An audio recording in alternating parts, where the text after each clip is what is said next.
Selamat bertemu kembali saudara-saudara dalam renungan hari ini.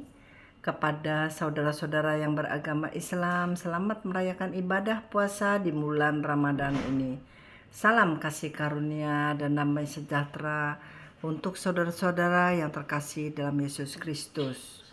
Kita sebagai pengikut-pengikut Kristus mengetahui bahwa segala dosa, kesalahan, pelanggaran, dan kutuk-kutuk sudah ditebus oleh Kristus di kayu salib.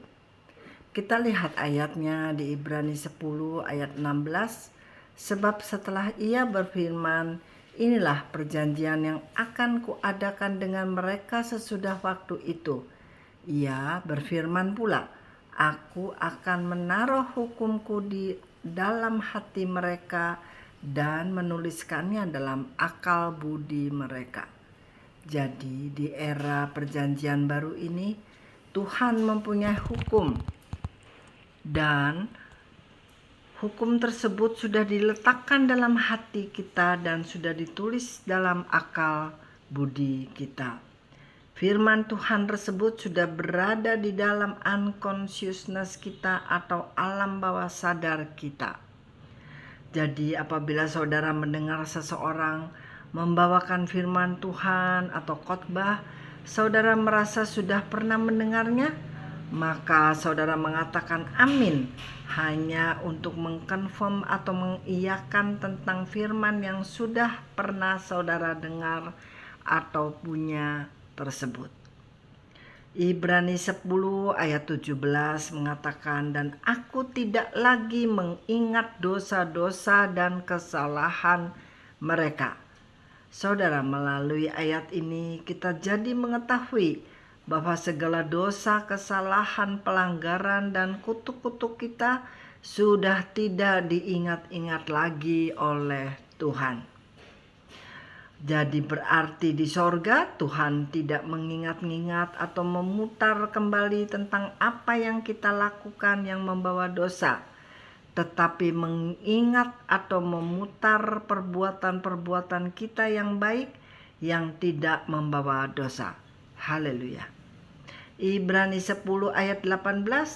Jadi apabila untuk semuanya itu ada pengampunan, tidak perlu lagi dipersembahkan korban karena dosa.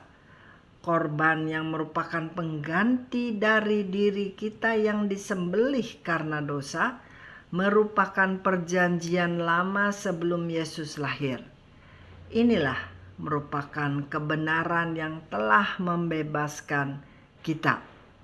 Dari mana kita tahu? Dari Yohanes 8 ayat 32.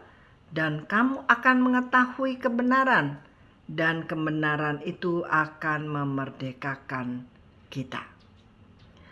Coba lihat ayat di Ibrani 10 ayat 8. Ia berkata, korban dan persembahan, korban bakaran dan korban penghapus dosa tidak engkau kehendaki dan engkau tidak berkenan kepadanya, meskipun dipersembahkan menurut hukum Taurat.